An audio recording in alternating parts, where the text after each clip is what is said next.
என்னடா நம்ம தக்காளி இவ்வளோ தக்காளி எடுத்து வச்சுருக்குன்னு பார்க்குறீங்களா? ஆமாங்க, தக்காளி விலைலாம் கம்மியாக இருக்குது. அதனால் நம்ம தக்காளி ஊறுகாய் செய்ய போகிறோம். வாங்க எப்படி செய்யலான்னு பார்க்கலாம். நல்லா அடிப்படாத தக்காளி பழமாக எடுத்து கழுவி நல்லா எடுத்து வச்சுக்கோங்க. தண்ணி இல்லாமல் சுத்தமான காட்டன் துணியில் நம்ம துடைச்சி எடுத்து வச்சுக்கணும்.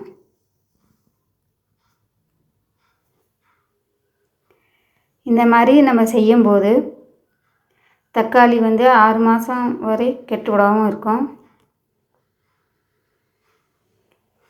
இப்போ வாங்க எப்படி செய்யலான்னு பார்க்கலாம்.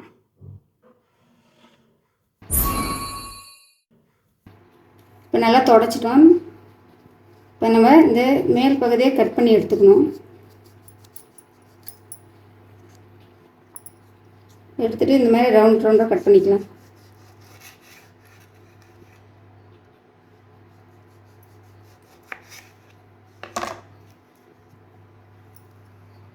இந்த மாதிரி உப்பை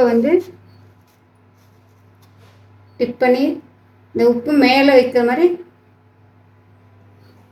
தட்டில் வச்சுங்க. அதேமாதிரி நம்ம எல்லா தக்காளியும் அரிஞ்சு எடுத்துக்கலாம்.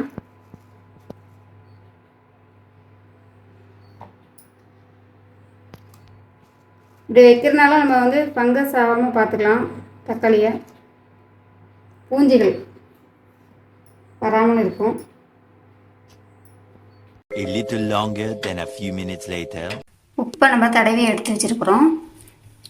இது மேலே உப்பு அதிகமாக இருந்ததுன்னா நம்ம அப்படியே மேலால் அப்படியே எடுத்து கையில் எடுத்துக்கலாம்.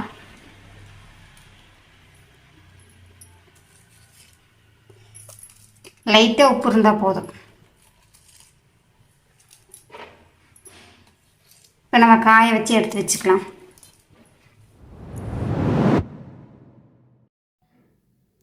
ஒரு கடாயில் வெந்தயம் 1/2 ஸ்பூன் சேர்த்து வறுத்து எடுத்துக்கோங்க. சிவப்பாக வர வரைக்கும் வறுத்து எடுத்துங்க.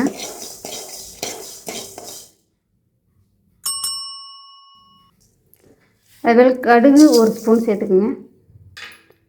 கடுகு பொரியிற அளவுக்கு வறுத்துக்குங்க.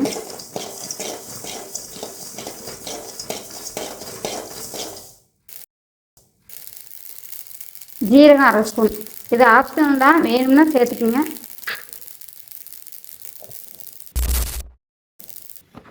இதுபோல் இடிகளில் நம்ம வறுத்த பொருளை வச்சு இடித்து எடுத்துக்கலாம்.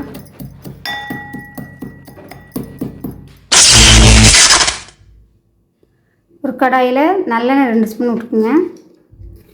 எண்ணெய் காஞ்சோன்னா கடுகு 1 ஸ்பூன் சேர்த்துக்குங்க. கடுகு பார்த்தீங்கன்னா கருவேப்பிலை, கொஞ்சம் பெருங்காயத்தூள், இடித்த பூண்டு 1 கைப்பிடி அளவு சேர்த்து நல்லா எண்ணெயிலே வதக்கிங்க. நல்லா சுருளை வதக்கி எடுத்துக்கோங்க.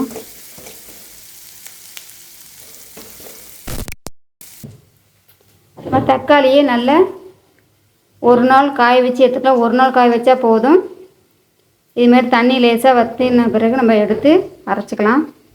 இப்போ மிக்ஸி ஜாரில் அரைச்சிக்கலாம். 1 நாளுக்கு மேலே காய வைக்க தேவையில்லை. காலையில் நம்ம காய வச்சோம்னா சாயந்தரம் நம்ம செஞ்சிடலாம். இப்போ மிக்ஸி ஜாரில் அந்த தக்காளியை எடுத்து வச்சு அரைச்சிக்கலாம்.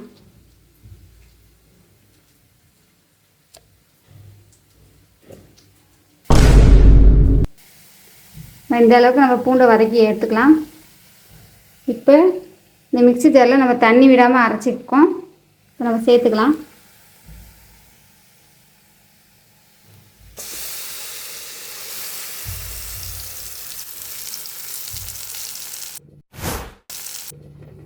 நான் புளியை கெட்டியை கரைச்சி வடிகட்டி எடுத்து வச்சுருக்கேன். அப்போ தான் அதில் இருக்க தோல் ஓடுலாம் எடுத்துடலாம். தேவையான அளவு புளி தண்ணி நம்ம சேர்த்துக்கலாம். இந்த தக்காளி ஒரு கொதி வந்தோடனே நம்ம புளி தண்ணி சேர்த்துக்கலாம். நல்லா கலந்து விட்டுக்குங்க. நல்லா எண்ணெய் பிரிஞ்சு வரட்டும். நான் கொஞ்சம் நல்லெண்ணெய் சேர்த்துக்கலாம். தண்ணியை விடக்கூடாது.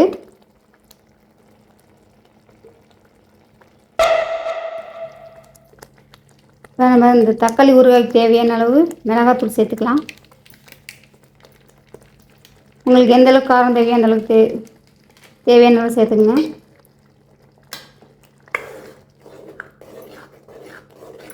நல்லா கலந்து விட்டுக்கலாம். வறுத்து அரைச்ச பொடியை நம்ம ஊறுகாயில் சேர்த்துக்கலாம். நல்லா கலந்து விட்டுக்குங்க. நம்ம எந்த அளவுக்கு தக்காளி கோவம் ரெடி பண்ணணுமோ அந்த அளவுக்கு அளவு எடுத்து நம்ம வறுத்து எடுத்து அரைச்சிக்கலாம்.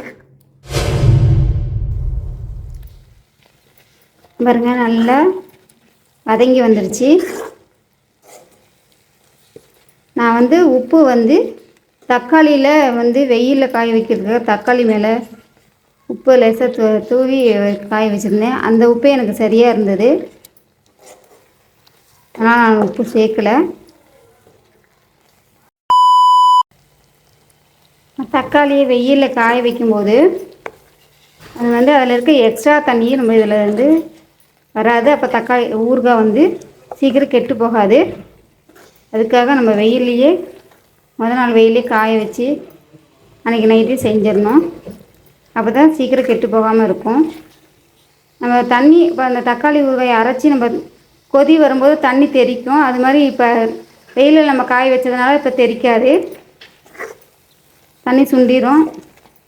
சுண்ண பிறகு நம்ம தக்காளியே அரைச்சி நம்ம இதை தக்காளி ஊறுகாய் செய்கிறோம். 2 very boring minutes later. பாருங்க எண்ணெய் பிரிஞ்சு வருது பாருங்கள். இப்போ தக்காளி ஊறுகாய் ரெடி ஆயிடுச்சு. இது போல் நீங்களும் செஞ்சு பாருங்கள். 6 மாதம் ஆனாலும் இந்த ஊறுகாய் கெட்டு போகாது.